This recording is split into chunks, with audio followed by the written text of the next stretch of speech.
എല്ലാവർക്കും നമസ്കാരം. Know the Bible എന്ന് പറയുന്ന എപ്പിസോഡിൻ്റെ ഇന്ന് നമ്മൾക്ക് ചിന്തിക്കുവാനുള്ളത് ഫസ്റ്റ് ക്രോണിക്കൽസിൽ നിന്നാണ്. അതായത് 1 ദിനവൃത്താന്തങ്ങളുടെ പുസ്തകത്തിൽ നിന്നാണ് നമ്മൾക്ക് ഇന്ന് സംസാരിക്കുവാനായിട്ടുള്ളത്. അപ്പോൾ ഇതിൻ്റെ എഴുത്തുകാരൻ എന്ന് പറയുന്നത് അൺനോൺ എന്നാണ് അറിയപ്പെടുന്നത്. അതായത് ഒഫീഷ്യലി ഇതിനകത്ത് ആരാണ് ഇത് എഴുതിയതെന്ന് ഒഫീഷ്യലി അനൗൺസ് ചെയ്തിട്ടില്ല. അതുകൊണ്ട് അൺനോൺ എന്നാണ് അറിയപ്പെടുന്നത്. ഓക്കെ, എന്നാൽ ഒരു കൂട്ടം പണ്ഡിതന്മാർ അല്ലെങ്കിൽ നമ്മുടെ ഇസ്രായേലിൻ്റെ ഹെബ്രായ ബൈബിളിൻ്റെ ചരിത്രമൊക്കെ എടുത്തു നോക്കുമ്പോൾ അവർ പറയുന്നത് ഇത് എസ്രയാണ് എഴുതിയതെന്നാണ് പറയുന്നത്. കാരണം എന്താണെന്ന് വെച്ചാലും ബാബിലോൺ പ്രവാസത്തിനകത്ത് കഴിഞ്ഞ പ്രാവശ്യം നമ്മൾ 2 കിങ്സിൽ നിർത്തിയത് എവിടെയായിരുന്നു? യഹൂദ ബാബിലോൺ പ്രവാസത്തിലേക്ക് പോകുന്നത് അല്ലേ? അപ്പോൾ ഇസ്രായേൽ മക്കൾ അസീറിയയിലേക്ക് ആര് പോകുന്നു? ഇസ്രായേൽ പോകുന്നു. 10 ഗോത്രങ്ങളെ അസീറിയ കൊണ്ടുപോകുന്നു. അതുപോലെ തന്നെ യഹൂദയെ ആര് കൊണ്ടുപോകുന്നു? ബാബിലോൺ കൊണ്ടുപോകുന്നു അല്ലെ? ബാബിലോൺ പ്രവാസത്തിലേക്ക് അവർ പോവുകയാണ്. എന്നാൽ ഈ ബാബിലോൺ പ്രവാസത്തിൽ നിന്ന് മടങ്ങി വന്ന ജനതയ്ക്ക് വേണ്ടിയിട്ടാണ് ഈ ദിനവൃത്താന്ത പുസ്തകം എഴുതപ്പെട്ടിരിക്കുന്നത് എന്നാണ് പറയുന്നത്. അതുകൊണ്ട് ഈ നമ്മുടെ ബാബിലോൺ പ്രവാസത്തിൽ നിന്ന് മടങ്ങി വന്നവരിൽ പ്രധാനിയായിരുന്നു ആര്? എസ്ര അല്ലെ? അപ്പോൾ എസ്രയുടെ ചരിത്രം നമ്മൾ ഇനി തുടർന്ന് ചിന്തിക്കുന്നുണ്ട്. അപ്പോൾ അതുകൊണ്ട് ഇത് എസ്രയാണ് എഴുതിയിരിക്കുന്നത് എന്ന് ഒരു കൂട്ടം വചന പണ്ഡിതന്മാരും ഹെബ്രായ ചരിത്രങ്ങളും അങ്ങനെ തന്നെയാണ് പറഞ്ഞു വെച്ചിരിക്കുന്നത്. ഇനി ഇതിൻ്റെ വാക്ക്, ഈ ക്രോണിക്കൽസ് എന്ന് പറയുന്ന വാക്ക് എടുത്തിരിക്കുന്നത് ലാറ്റിൻ നിന്നാണ്. ക്രോണിക്കോൺ എന്ന് പറയുന്ന ഒരു ലാറ്റിൻ വേർഡിൽ നിന്നാണ് ക്രോണിക്കൽസ് എന്നുള്ള ഒരു പദം നമ്മൾ എടുത്തിരിക്കുന്നത്. എന്ന് വെച്ചാൽ നമ്മൾക്കറിയാം ക്രോണിക്കൽസ് എന്ന് പറഞ്ഞാൽ ആ വാക്കിന്, അതായത് ക്രോണിക്കോൺ എന്ന് പറയുന്ന ലാറ്റിൻ വാക്കിൻ്റെ അർത്ഥം ചരിത്രങ്ങളുടെ തുടർമാനമായുള്ള ചരിത്രങ്ങളുടെ ഒരു ശേഖരം എന്നാണ് പറയുന്നത്. ഓക്കെ, അതുകൊണ്ട് ഈ ദിനവൃത്താന്ത പുസ്തകവും അങ്ങനെ തന്നെയാണ്. ചരിത്രങ്ങൾ ഇസ്രായേൽ മക്കൾക്ക് വേണ്ടിയിട്ട് അവരുടെ ചരിത്രങ്ങളെ ഓർമ്മിപ്പിച്ചു കൊടുക്കുകയാണ്. അതുകൊണ്ടാണ് ആ ഒരു വാക്ക് എടുത്തിരിക്കുന്നത്. അതായത് ഇസ്രായേൽ മക്കളുടെ ആദം തൊട്ടുള്ള ചരിത്രങ്ങളും അവരെ എങ്ങനെ ദൈവം അവരെ തിരഞ്ഞെടുത്തു എന്നുള്ള ആ ഒരു ഒരു വംശാവലിയെക്കുറിച്ചാണ് പ്രധാനമായിട്ടും ഇതിനകത്ത് പ്രതിപാദിക്കുന്നത്. അതുകൂടാതെ ദാവീദ് രാജാവിൻ്റെ ഒരു രാജത്വത്തെക്കുറിച്ചും അത് കഴിഞ്ഞ് ദാവീദ് രാജാവിൻ്റെ ഒരു മരണകാലവും ഒക്കെ ഇതിനകത്ത് പ്രതിപാദിക്കുന്നുണ്ട്. ശലോമോൻ രാജാവിനെ അഭിഷേകം ചെയ്യുന്നതും കൊണ്ടാണ് ഈ ഫസ്റ്റ് ക്രോണിക്കൽസ് അവസാനിക്കുന്നത്. ഓക്കെ, അപ്പോൾ നമ്മൾക്ക് ഇതിലൊരു അകത്തോട്ടൊന്ന് വരാം. ഇതിൻ്റെ ചെറിയ ഒരു സമ്മറിയിലോട്ട് നമ്മൾക്കൊന്ന് വരാം. ഓക്കെ, അപ്പോൾ ഈ ക്രോണിക്കൽസ് മെയിനായിട്ടും എന്താണെന്ന് പറഞ്ഞു. ബാബിലോൺ പ്രവാസത്തിൽ നിന്ന് മടങ്ങിയെത്തിയ ഇസ്രായേൽ ജനത്തിന് വേണ്ടിയിട്ട് അവരുടെ ആ ഒരു ചരിത്രം എന്ന് വെച്ചാൽ ദൈവം അവരെ സൃഷ്ടിച്ചെടുത്തത്, ആദത്തിനെ തൊട്ട് സൃഷ്ടിച്ച് അവരെ മിസ്രൈമിൽ നിന്ന് അവരെ ദൈവം കൊണ്ടുവന്നത്, മരുഭൂമിയിലൂടെ കൊണ്ടുവന്ന്, അങ്ങനെ അവരുടെ ആ ഒരു ചരിത്രമുണ്ടല്ലോ, ആ ഒരു ചരിത്രത്തെക്കുറിച്ചാണ് ഇതിനകത്ത് പറഞ്ഞു കൊടുക്കുന്നത്.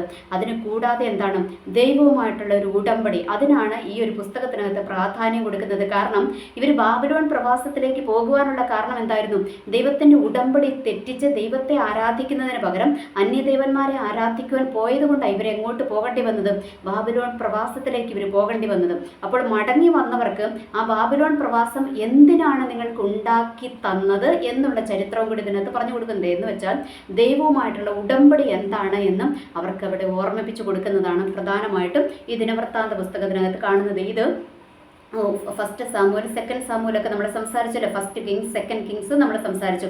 ഈ 4 പുസ്തകങ്ങൾക്കകത്തേമുള്ള ഒരു ചെറിയ സമ്മറി എന്ന് വേണമെങ്കിൽ പറയാം. ഇനി അത് മാത്രമല്ല, അതിൻ്റെ കൂട്ടത്തിൽ വേറെ കുറച്ച് കാര്യങ്ങളുമൊക്കെ ഇതിനകത്ത് എക്സ്ട്രാ ആഡ് ചെയ്തിട്ടുണ്ട്. അതാണ് ഈ ക്രോണിക്കൽസ്. എന്നാൽ നമ്മുടെ കിങ്സിന് ഫസ്റ്റ് 1 രാജാക്കന്മാർ, 2 രാജാക്കന്മാർ, 1 ശമൂവേൽ, 2 ശമൂവേൽ, അതിനകത്തുള്ള കുറേ ഉള്ളടക്കങ്ങളും ഇതിനകത്ത് പെട്ടിട്ടുണ്ട്? ഈ ദിനവൃത്താന്ത പുസ്തകത്തിനകത്ത് പെട്ടിട്ടുണ്ട്. ഓക്കെ, അപ്പോൾ നമ്മൾക്ക് ഇതിനകത്തോട്ട് വരാം. ഇതിനകത്ത് ഞാൻ പറഞ്ഞു 29 അധ്യായങ്ങളാണ് ഇതിനകത്തുള്ളത്. അതിൻ്റെ 1 തൊട്ട് 9 വരെയുള്ള അധ്യായങ്ങളിനകത്തോട്ട് വന്നു കഴിയുമ്പോൾ വംശാവലി, അതായത് ഇവരുടെ വംശാവലി, ആദം മുതലുള്ള ഇസ്രായേലിൻ്റെ ഒരു വംശാവലിയും ഇവരുടെ ബാബേൽ പ്രവാസം, അതിനുശേഷമുള്ള മടങ്ങി വരവ്, അതാണ് 1 തൊട്ട് 9 വരെയുള്ള അധ്യായത്തിനകത്ത് നമ്മൾക്കിവിടെ കാണുവാനായിട്ട് മനസ്സിലാക്കുവാനായിട്ട് കഴിയുന്നത്. അതുകൂടാതെ ഇസ്രായേലിൻ്റെ ദൈവം തെരഞ്ഞെടുത്തത്, ദൈവത്തിന് എത്രമാത്രം തെരഞ്ഞെടുക്കപ്പെട്ട ജനമായിരുന്നു ഇസ്രായേൽ എന്നുള്ളതൊക്കെ അതിനകത്ത് പ്രതിപാദിക്കുന്നുണ്ട്. ഓക്കെ, ഇനി അതിൻ്റെ 10 തൊട്ട് 20 വരെയുള്ള അധ്യായത്തിനകത്തോട്ട് വന്നു കഴിയുമ്പോൾ ദാവീദിന്റെ രാജ്യത്വവും ശൗലിന് ശേഷമുള്ള ദാവീദിന്റെ രാജ്യത്വവും ദാവീദിന്റെ യുദ്ധങ്ങളും ഒക്കെ പ്രതിപാദിക്കുന്നു. അതായത്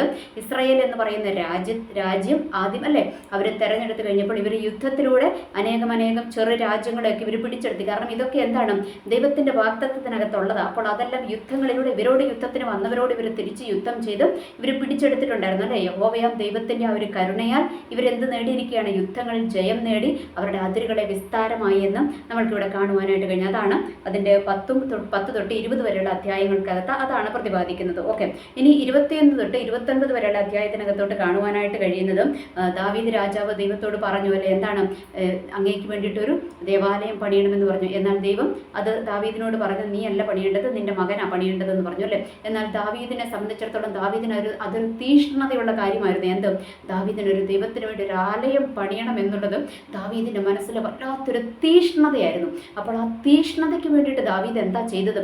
ദൈവം പണിയുണ്ടെന്ന് പറഞ്ഞുവെങ്കിലും ദാവീദ് എന്താ ചെയ്തത്? അതിനു വേണ്ടുന്ന കാര്യങ്ങളൊക്കെ സ്വരുക്കൂട്ടി കുറേ കാര്യങ്ങൾ ദാവീദ് സംഘടിപ്പിച്ചു വെച്ചു. എന്ന് വെച്ചാൽ ഏറ്റവും മനോഹരമായും യെരുശലേം ദേവാലയം പണിയണം. അതൊക്കെ ബാബേൽ പ്രവാസത്തിന് പോകുന്നതിന് മുമ്പ് അതൊക്കെ അല്ലേ നശിപ്പിച്ചു. എന്നാൽ ഇവിടെ എന്താണ്, ഇവിടെ അവർക്ക് ഇവിടെ അത് പറഞ്ഞു കൊടുക്കുകയാണ്. ദാവീദ് എത്ര വില മുടക്കിയാണ് ദൈവത്തിൻ്റെ ആലയം പണിതത് എന്നുള്ള കാര്യങ്ങളൊക്കെ ഇതിനകത്ത് പറഞ്ഞു കൊടുക്കുകയാണ്. പിന്നെ അതിനുശേഷം ദാവീദിൻ്റെ ആ ഒരു മരണം അതൊക്കെ പറയുന്നുണ്ട്. അതിനുശേഷം എന്താണ്, നമ്മുടെ ദാവീദിൻ്റെ മകനായ ശലോമോൻ രാജാവിൻ്റെ അഭിഷേകത്തെക്കുറിച്ചും, അതായത് ശലോമോൻ രാജാവിനെ അടുത്ത രാജാവായിട്ട് അഭിഷേകം ചെയ്യുന്നതിനെക്കുറിച്ചും പറഞ്ഞ് ഈ ഫസ്റ്റ് ക്രോണിക്കൽസ് അവസാനിക്കുകയാണ്. എന്നാൽ ഇതിനകത്ത് ദൈവത്തിന് നമ്മളോട് സംസാരിക്കാനുള്ള ഒരു ആലോചനയുണ്ട്. അതെന്താണെന്നറിയാമോ? 4-ാമത്തെ അധ്യായം, ഫസ്റ്റ് ക്രോണിക്കൽസിൻ്റെ 4-ാമത്തെ അധ്യായത്തിനകത്തോട്ട് വന്നു കഴിയുമ്പോൾ നമ്മൾക്കവിടെ ഒരു വ്യക്തിയെ കാണുവാനായിട്ട് കഴിയും. ആരാന്നറിയാമോ? യബ്ബേസ് എന്ന് പറയുന്ന, യബ്ബേസ് അല്ലെങ്കിൽ ചിലർ ജബ്ബേസ് എന്നൊക്കെ പറയും. ഓക്കെ, അപ്പോൾ ഈ യബ്ബേസ് എന്ന് പറയുന്ന മനുഷ്യനെ നമ്മൾക്ക് അവിടെ കാണുവാനായിട്ട് കഴിയും. അപ്പോൾ ഈ യബ്ബേസ് എന്താണെന്ന് നമ്മൾക്കറിയാം. എല്ലാവരും ഒരുപാട് നമ്മൾ പ്രസംഗിച്ച് കേട്ടിട്ടുള്ളതല്ലേ. കാരണം ഈ യബ്ബേസിനെ സംബന്ധിച്ചിടത്തോളം യബ്ബേസ് എന്തായിരുന്നു? യബ്ബേസിന് ആ പേര് അമ്മ ഇടുവാനുള്ളൊരു കാരണം ഉണ്ടായിരുന്നു. എന്തായിരുന്നു? അവനെ ഞാൻ വേദനയോടെ പ്രസവിച്ചു എന്ന് പറഞ്ഞും അവനെ എന്താ ഇട്ടിരിക്കുന്നത്? അവനെ അങ്ങനെ യബ്ബേസ് എന്ന് പറഞ്ഞിട്ടുള്ള പേര് അവന് ഇടുവാനായിട്ടിടയായത്. വേദനയോടുകൂടെ ഞാൻ അവനെ പ്രസവിച്ചു എന്ന് പറഞ്ഞും അവന് യബ്ബേസ് എന്ന് പേരിട്ടിരിക്കുകയാണ്. ഓക്കെ, എന്ന് വെച്ചാൽ അമ്മേനെ സംബന്ധിച്ചിടത്തോളം, അവൻ്റെ അമ്മേനെ സംബന്ധിച്ചിടത്തോളം ഇതൊരു അനുഗ്രഹത്തിൻ്റെ പുത്രനല്ല. എന്ന് വെച്ചാൽ ഇതൊരു എനിക്കൊത്തിരി വേദന തന്ന ഒരു മകൻ എന്നുള്ള രീതിയിൽ അവനെ അവനെ ഒന്ന് തള്ളിക്കളഞ്ഞിരിക്കുകയാണ് എന്ന് വേണമെങ്കിൽ നമ്മൾക്ക് പറയാം. ഓക്കെ, അങ്ങനെ ഇവനെ യബ്ബേസ് എന്ന് പേരിട്ടു. അപ്പോൾ പക്ഷേ യബ്ബേസിന് മനസ്സിലായി, എൻ്റെ അമ്മയും എൻ്റെ വീട്ടുകാരും ഒക്കെ എന്നെ തള്ളിക്കളഞ്ഞെങ്കിലും എനിക്ക് ഉയർപ്പും ഉദ്ധാരണവും കിട്ടുന്ന ഒരു ദൈവത്തെ പരിചയമുണ്ട്. ആർക്ക്? യബ്ബേസിന് പരിചയമുണ്ട്. അതുകൊണ്ട് യബ്ബേസ് എന്താ ചെയ്തത്? ദൈവത്തോട് പറഞ്ഞു, കർത്താവേ അങ്ങനെ ഒന്ന് അനുഗ്രഹിക്കണം, ഈ അനർത്ഥം എനിക്ക് വ്യസന കാരണമായി തീരാതെ അങ്ങനെ ഒന്ന് അനുഗ്രഹിക്കണം, എൻ്റെ അതിരുകളെ ഒന്ന് വിസ്താരമാക്കണമെന്ന് ദൈവത്തോട് ആര് പ്രാർത്ഥിച്ചു? യബ്ബേസ് പ്രാർത്ഥിച്ചു. എന്നിട്ട് അവിടെ എഴുതി വെച്ചിരിക്കുകയാണ്, യബ്ബേസ് പ്രാർത്ഥിച്ചത് തന്നെ യബ്ബേസിന് ദൈവം കൊടുത്തു എന്ന് അവിടെ എഴുതി വെച്ചിരിക്കുകയാണ്. അപ്പോൾ ഇവിടെ ഒന്ന് നമ്മൾ മനസ്സിലാക്കേണ്ട കാര്യമുണ്ട്. യബ്ബേസിൻ്റെ ഒരു ചെറിയ ചരിത്രത്തിലോട്ട് വന്നു കഴിയുമ്പോൾ യബ്ബേസ് ഏത് പാരമ്പര്യത്തിൽപ്പെട്ടതാണെന്നറിയാമോ? യബ്ബേസ് യഹൂദ പാരമ്പര്യത്തിൽപ്പെട്ടതാണ്. യഹൂദ അല്ലേ, ഇസ്രായേലിൻ്റെ 12 മക്കളിൽ ഒരാളാണ് ആര്? യഹൂദ. അപ്പോൾ യഹൂദയ്ക്ക് ഈ പേരെങ്ങനെ? യഹൂദ എന്ന വാക്കിൻ്റെ അർത്ഥം നമ്മൾക്കറിയാം, സ്തുതി എന്നാ അല്ലേ. അപ്പോൾ ഈ സ്തുതി എന്ന് പറയുന്ന യഹൂദ എന്നുള്ളൊരു വാക്ക് ആരാ ഇട്ടത്? അവൻ്റെ അമ്മയായ ലേയയായി ഇട്ടത്. അപ്പോൾ ലേയ എന്തുകൊണ്ടാണ് ഇതിട്ടത്? ലേയ അതുവരെ ലേയയുടെ ഭർത്താവായ യാക്കോബ് അല്ലെ, പിന്നീട് ഇസ്രായേൽ എന്ന പേര് മാറ്റിയ യാക്കോബ്. യാക്കോബിന് ഇഷ്ടം ആരെയായിരുന്നു? അനിയത്തിനെ, റേച്ചൽ അല്ലെ, അനിയത്തിനെയായിരുന്നു ഇഷ്ടം. അപ്പം അനിയത്തിനെ ഇഷ്ടം, റേച്ചലല്ല, അനിയത്തിനെയായിരുന്നു ഇഷ്ടം. അപ്പം റാഹേലിനെയായിരുന്നു ഇഷ്ടം. ഓക്കെ, അപ്പോൾ ഈ റാഹേലിനെ ഇഷ്ടമായപ്പോഴത്തേക്കും ഒരു സ്നേഹവും ആർക്ക് കിട്ടുന്നില്ല? ആദ്യത്തെ ഭാര്യയായ ലേയയ്ക്ക് കിട്ടുന്നില്ല. അപ്പോൾ ലേയ അതുവരെയുള്ള പ്രസവങ്ങളിലൊക്കെ എന്താ വിചാരിച്ചത്? ഞാൻ എൻ്റെ ആദ്യത്തെ പ്രസവം കഴിഞ്ഞ്, രണ്ടാമത്തെ പ്രസവം കഴിഞ്ഞ് ഇത് ആർക്ക് എന്നോട് സ്നേഹമുണ്ടാകും? എൻ്റെ ഭർത്താവിന് എന്നോട് സ്നേഹമുണ്ടാകുമെന്ന് ആര് വിചാരിച്ചു? ലേയ വിചാരിച്ചു. പക്ഷെ സ്നേഹമുണ്ടായോ? ഇല്ലേ, ഇല്ല അല്ലേ. അവസാനം വരെ യാക്കോബിൻ്റെ സ്നേഹം ആരോടായിരുന്നു? ഇത് റാഹേലിനോടായിരുന്നു അല്ലെ, അനിയത്തോടായിരുന്നു സ്നേഹം. ഓക്കെ, കാരണം യാക്കോബ് സ്നേഹിച്ചത് ആരെയാണ്? റാഹേലിനെയാണ് സ്നേഹിച്ചത്. അപ്പൻ ചതിയിലൂടെ കൊടുത്തതാ ലയനെ അല്ലെ. ലയ അവിടെ ബലിയാടായി എന്ന് നമ്മൾക്ക് പറയുവാനായിട്ട് പറ്റും. ഓക്കെ, എന്നാൽ ഇവിടെ ഈ ലയ അത് കഴിഞ്ഞിട്ട് ലയയ്ക്ക് മനസ്സിലായി, ഇത് പിള്ളേരുണ്ടായിട്ടൊന്നും ഒരു കാര്യമില്ല, എൻ്റെ ഭർത്താവിൻ്റെ ഹൃദയം എന്നോട് അനുകൂലമൊന്നും ആകാൻ പോകുന്നില്ല, എന്നാൽ എനിക്ക് അനുകൂലമാകുന്ന ഒരു ഹൃദയമുണ്ട്. അതാരാണ്? എൻ്റെ ദൈവത്തിൻ്റെ ഹൃദയമാണെന്ന് മനസ്സിലാക്കിയപ്പോൾ അവൾ പിന്നെ എന്താ ചെയ്തത്? പിന്നീടുണ്ടായ കുഞ്ഞിനിട്ട പേരാണ് യഹൂദ. എന്ന് വെച്ചാൽ ഞാൻ എൻ്റെ ദൈവത്തെ സ്തുതിക്കുമെന്ന് പറഞ്ഞു. അതുവരെ ഭർത്താവിൻ്റെ സ്നേഹമായിരുന്നു. എന്നാൽ ഇവിടെ അവൾ പറയുകയാണ്, അതല്ല, അത് ഞാൻ മുൻപ് ഒരു വീഡിയോയിൽ സംസാരിച്ച് തീർത്തത്, ഒരു ദൂതുപോലെ നമ്മൾ സംസാരിച്ച് പോയതാണ്. അവിടെ എന്താണ്? ദൈവത്തെ സ്തുതിയുടെ മഹത്വത്തെക്കുറിച്ച് ഞാൻ വീഡിയോ ചെയ്തിട്ടുണ്ടായിരുന്നു. ഓക്കെ, അപ്പോൾ ഈ സ്തുതിക്കുമെന്ന് പറഞ്ഞ് ആരിട്ടു? അവന് യഹൂദ എന്ന് പേരിട്ടു. ഓക്കെ, ആ യഹൂദയുടെ പാരമ്പര്യത്തിൽപ്പെട്ട കൊച്ചുമകനാണ് ആര്? ഈ യബ്ബേസ് എന്ന് പറയുന്നത്, അല്ലെങ്കിൽ ജബ്ബേസ് എന്ന് പറയുന്നത്. അതുകൊണ്ട് ഇവനൊരു ചരിത്രമുണ്ട്. എന്താ? ഈ സ്തുതിക്കുന്ന ചരിത്രമുണ്ട്. പുള്ളിയുടെ കുടുംബത്തിൻ്റെ ചരിത്രം എന്താ? സ്തുതിക്കുന്ന ഒരു ചരിത്രം. കാരണം ഇവൻ്റെ വല്യമ്മയായ ലയ ഇട്ട പേരാ ഞാൻ സ്തുതിക്കുമെന്ന് പറഞ്ഞ യഹൂദ എന്ന് അപ്പന് പേരിട്ടത്. എന്ന് വെച്ചാൽ ഇവൻ്റെ ഈ ജബ്ബേസിൻ്റെയൊക്കെ വല്യപ്പന് പേരിട്ടത് എന്താണ്? സ്തുതി എന്നുള്ള പേരായിട്ടിരിക്കുന്നത്. അതുകൊണ്ട് ഇവനറിയാം, ജബ്ബേസിനറിയാം, അല്ലെങ്കിൽ യബ്ബേസിനറിയാം, ഞാൻ സ്തുതിച്ചു കഴിഞ്ഞാൽ എൻ്റെ അവസ്ഥകൾ മാറുമെന്ന് ആർക്കറിയാം? യബ്ബേസിനറിയാം. അതുകൊണ്ട് അമ്മ എന്നെ അതാ പറഞ്ഞിരിക്കുന്നത് അല്ലേ, ഈ അനർത്ഥം വ്യസനകാരണമായി തീരത്. അപ്പോൾ നമ്മളവിടെ ഒന്ന് ചിന്തിക്കുമ്പോൾ നമ്മൾക്ക് മനസ്സിലാകും എന്താണ് അനർത്ഥം എന്ന് പറഞ്ഞിട്ടില്ല, എന്നാൽ ആ അനർത്ഥം എന്താണെന്ന് അവിടെ നമ്മൾക്ക് പരിശുദ്ധാത്മാവ് വെളിപ്പെടുത്തി തരും. അതെന്താ അനർത്ഥം? അമ്മ അല്ലേ, സ്വന്തം അമ്മ തന്നെ ഇവനെ വെറുത്തിരിക്കുക. ഇവന് അമ്മ വേദനയോടെ പ്രസവിച്ചു എന്ന് പറഞ്ഞ് ഇവന് യബ്ബേസ് എന്ന് പേരങ്ങിട്ട് അവനെ ഇങ്ങനെ തള്ളിക്കളഞ്ഞിരിക്കുക അല്ലേ. അപ്പോൾ അങ്ങനെയുണ്ട്, ഇന്നുണ്ട്, ലോകത്തിലുണ്ട് ചില അമ്മമാരുണ്ട് അല്ലേ, ചില മക്കളെ അങ്ങ് ശപിക്കപ്പെട്ട ഇതിൻ്റെ തല കണ്ടതിന് ശേഷം എന്നൊക്കെ പറഞ്ഞ് മക്കളെ മാറ്റി നിർത്തുന്ന അമ്മമാരൊക്കെ ഇന്നത്തെ കാലഘട്ടത്തിലും അവൈലബിൾ ആണ്. അപ്പോൾ ഇതുപോലെ തന്നെ ഒരു അമ്മയായിരുന്നു ആര്? യബ്ബേസിൻ്റെ അമ്മയും. അപ്പോൾ ഇത് തിരിച്ചറിഞ്ഞ യബ്ബേസ് എന്താ ചെയ്തത്? ഞാൻ എൻ്റെ ദൈവത്തെ സ്തുതിക്കുമെന്ന് പറഞ്ഞ് അവൻ ദൈവത്തെ അങ്ങ് സ്തുതിച്ചു തുടങ്ങി. ദൈവത്തോട് സ്തുതിച്ച് എന്താ പറഞ്ഞത്? അങ്ങനെ ഒന്ന് അനുഗ്രഹിക്കണം. ഈ അനർത്ഥമുണ്ടല്ലോ, എൻ്റെ അമ്മ എൻ്റെ പേരിലൂടെ ഇട്ടിരിക്കുന്ന അനർത്ഥമുണ്ടല്ലോ, ആ അനർത്ഥം ഒന്ന് വ്യസന കാരണമായിട്ട് എനിക്കത് തീരരുത്. കാരണം ജീവിതകാലം മുഴുവൻ ഞാൻ ശപിക്കപ്പെട്ടവനായിട്ട് ഞാൻ നീങ്ങരുത്. അതുകൊണ്ട് അങ്ങനെ ഒന്ന് അനുഗ്രഹിക്കണം. അനുഗ്രഹിക്കാൻ ആർക്കേ പറ്റത്തുള്ളൂ? യഹോവയാം ദൈവത്തിനെ പറ്റത്തുള്ളൂ. ഇവൻ തിരിച്ചറിഞ്ഞു. അതുകൊണ്ട് യബ്ബേസ് എന്ത് ചെയ്തു? ദൈവത്തോട് പ്രാർത്ഥിച്ചു. അവൻ്റെ അനർത്ഥങ്ങളൊന്നും വ്യസന കാരണമായിട്ട് തീരാത്ത വണ്ണം അവൻ ആരോട് പ്രാർത്ഥിച്ചു? ദൈവത്തോട് പ്രാർത്ഥിച്ചു. ദൈവത്തോട് പ്രാർത്ഥിച്ചപ്പോൾ ദൈവം എന്താ ചെയ്തത്? അവൻ്റെ അതിരുകളെ അങ്ങ് വിസ്താരമാക്കി, അവനെ അങ്ങ് അനുഗ്രഹിച്ചു. എന്നിട്ട് അനുഗ്രഹിച്ചിട്ട് എന്താണ്? അനർത്ഥങ്ങളൊന്നും അവന് ഭവിച്ചുമില്ല. അവന് വലിയ അനുഗ്രഹം അവൻ്റെ ജീവിതത്തിൽ ദൈവം കൊടുക്കുകയും ചെയ്തു. അവൻ്റെ അതിരുകളെയെല്ലാം വിസ്താരമാക്കി കൊടുത്തു അല്ലേ. എന്ന് വെച്ചാൽ അവിടെ പറഞ്ഞിരിക്കുന്നത് എന്താണ്? അവൻ പ്രാർത്ഥിച്ചത് തന്നെ ദൈവം അവന് കൊടുത്തു. അപ്പോൾ ഓർക്കുക, എന്തുകൊണ്ടാണ് യബ്ബേസിനെ പ്രാർത്ഥിച്ചത് തന്നെ ദൈവം കൊടുക്കുവാനായിട്ടുള്ള കാരണം? ഇവനറിയാം ഇവൻ്റെ ഈ ശപിക്കപ്പെട്ട ജീവിതത്തിൻ്റെ അവസ്ഥയിൽ നിന്ന് ഇവനെ വിടുവിക്കാൻ ഒരാൾക്കേ കഴിയത്തുള്ളൂ. ആർക്കേ കഴിയത്തുള്ളൂ? ഞങ്ങൾക്ക് പരിചയമുള്ള യഹോവയാം ദൈവത്തിന് മാത്രമേ കഴിയത്തുള്ളൂ എന്നിവൻ തിരിച്ചറിഞ്ഞു അല്ലേ. തിരിച്ചറിഞ്ഞത് കൊണ്ടാണ് ഇവൻ എന്ത് ചെയ്തത്?